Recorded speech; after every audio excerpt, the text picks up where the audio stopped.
You always will. Yeah. That's it. That was really brave, Sarah. Thank you for that. Okay, moving on. Ezra, let's hear from you.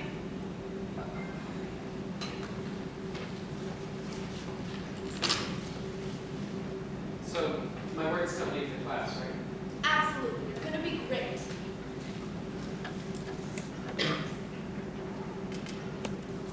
You all claim that you know me, that you understand, but I don't think you understand what it's like to truly wish you were dead. I mean, you two have had low points, you two have had dark days, but I don't think you've ever truly wished that you would die, or better yet, not wake up, or best of all, have never even been born. These ideas are foreign and alarming to you, but for me, they're familiar and frequent. They're broken in like a worker's boots and threadbare from use like your favorite sweater. I don't think you understand what it's like to be so scared, but not be able to tell anyone what you're scared of, or why, or how it happened, or what you can do about it. To be so scared of everything that all you can do is shut the door tight and wrap yourself in blankets and pray for the end. Or better yet, a new beginning. Or best of all, just to disappear. I can't sleep.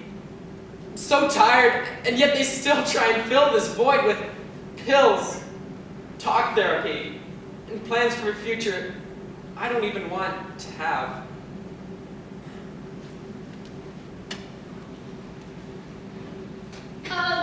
Okay, thanks very much, Ezra. I think that's about all the time we have for class today, guys, but, good job today, guys.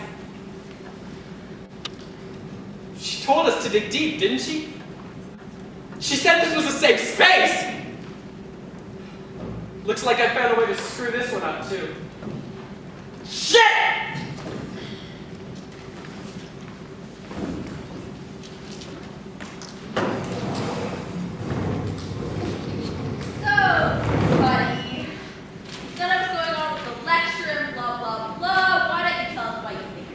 Because of my poem, isn't it? Yeah, it's because of the poem. From what Miss Beecroft said, it was some pretty heavy stuff. It wasn't that bad. Ezra, you said you didn't want to live anymore. That's very serious. We don't take that sort of thing lightly. Okay, so what do you want me to say? Well, we don't really know, so we're gonna ask someone who does. We've set you up with a crisis psychiatrist at Sickens who's gonna evaluate you right now. Your parents are gonna take you. Are you serious? Guys, I'm fine. No, you're clearly not. It's okay, Ezra. Don't call me that! Ezra, you're not okay. But that's okay. We still love you and we're going to get you some help. But I don't need help. Well, maybe you do and maybe you don't, but either way we're going to find out and we're going to get our information from a pro. Sounds good? Sounds great.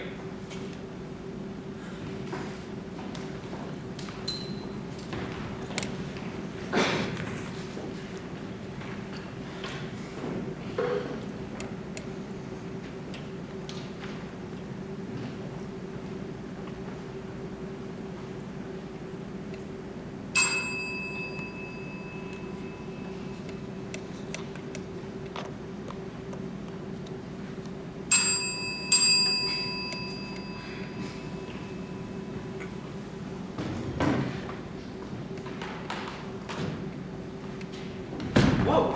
Hey there, psycho! Are you sure that's something you should be calling me?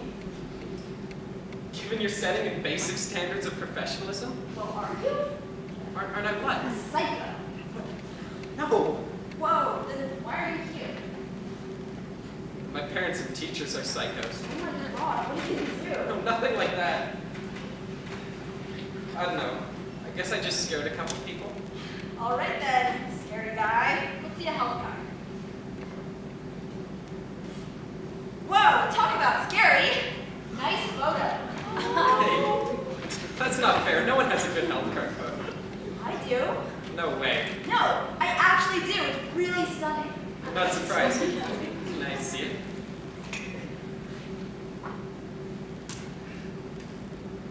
Wow. I stand corrected. This is actually pretty good. I'm impressed. Thank you very much. Dr. Handelman will see you now. Oh, yeah. Okay, thanks. Hey Ezra, how are you feeling? Feeling fine, thanks. Yourself? Look, Ezra, most of the time when people ask how you're doing, they're not really asking. So you just say fine and then you ask them how they're doing, right? Yeah. But that's not what I'm doing here. I'm genuinely asking you how you're feeling. Because this isn't really small talk, is it? No, I guess it's not. So let's try it again, Ezra. How are you feeling? Look, I see where you're coming from, but honestly, I'm fine. That's good to hear, but I got a call from your school that sort of told me something else. Yeah, but they don't know what they're talking about. Principal Scott's a dork. You got me there. She made a lot of dumb jokes on the phone. That lady really hates Mondays. But look, she is your principal. Yeah, but she doesn't know BC. She doesn't know who I am. But you know who you are, and you wrote that poem. Speaking of which, do you happen to have it here? Yeah, but it's not very good. Don't worry, I'm not looking for the next Edgar Allan Poe. This is more diagnostic than literary. Okay, let's give this thing a read.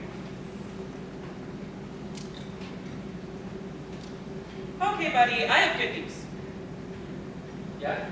You were right. Your school doesn't really know what they're talking about, but don't tell them I said that. Of course. I'm actually not too concerned about this. As long as you have some sort of emotional check in your life, I think you're more or less stable. I'll make a recommendation to your school, but I don't think you'll need to be seeing me. There is one thing I can do for you. You mentioned sleep problems? Yeah, it takes me forever to fall asleep. It's like I can't just shut off my brain. Okay, well, I'll write you a prescription to give you a hand with that. And I think that'll be all for today. Thanks for coming in. Yeah, thanks. No worries.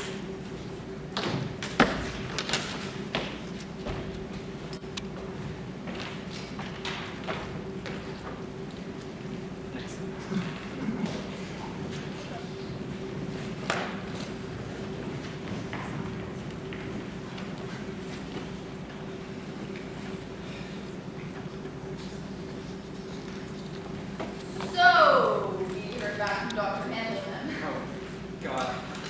Well, you might be surprised. She actually doesn't think you need to be seeing anyone at the hospital, but she did recommend that you see one of our guidance counselors here at school. Ezra, this is our new guidance counselor, Miss Kelly. Miss Kelly. Yeah. Hi Ezra, I'm Miss Kelly. We've had a little talk and we think it would be best if you came to see me twice a week for the next little while. Is that all right? Do I have a choice? No. Honey, I can be but I really do think it's in your best interest to just give it a try. At least for a little while. See a fifth period, okay? Yeah, okay.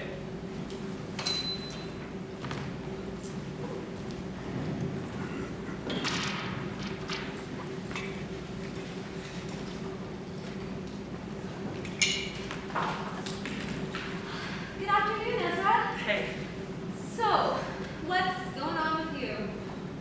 look, I'm sorry for scaring all those people, but honestly, I don't need to be here.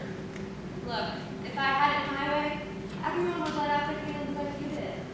It's really important, and I don't want you to think of this as punishment, alright? Besides, what would be so bad about just telling me what's been going on with you? In my head, I know you're right, but it just makes me feel uncomfortable. Okay, so let's not be mushy about it. Let's be strategic. Why don't we make a list of all your major stressors and triggers? The biggest things that cause you pain or sadness or frustration in any given day. Well, schoolwork, Okay. Any classes in particular? math. Huh, I've certainly heard that one before. Okay, so here's what we're gonna do. We're gonna take the things that are stressing you out, pin them down, and come up with solutions. So what is it that's bothering you in that? Well, with math, it's mainly the workload. I feel like there's so much homework every night. If I fall behind once, I'm screwed for like a month. Okay, great. So here's how this is gonna work. We're going to make a plan of attack for each of these. So for math, I'll email, who's your teacher? Mr. Bundy. Great. I'll email Mr. Bundy, and here's where you come in. You are going to circulate an agenda, so you don't let assignments slip through the cracks. Now we both have something to work on. Great. Great. So, what else is bothering you? Well, I don't really have any friends. Oh, come on, that can't be true. No, honestly, I don't, Miss Kelly. Call me Carrie. Really? Why not? Anyway, what seems to be causing the problem in your school life? I don't really know. I guess I just have trouble talking to people. It's a bit trickier. From my end of it, what I think I might do is push you a lot harder than I normally would. It typically takes kids a while to open up to me, but I'm really going to try to get it out of you. It might help, and besides, you all need friends. So, what's my part? You are going to try extra hard to put yourself out there and look for friends in new places. You never know where a true companion may show up.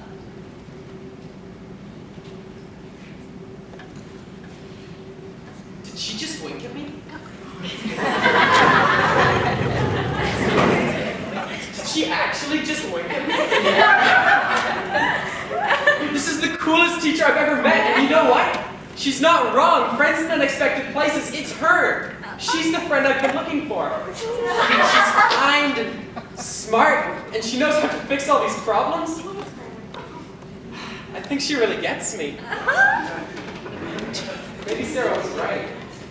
I just need to find a way to see her more often. Yeah.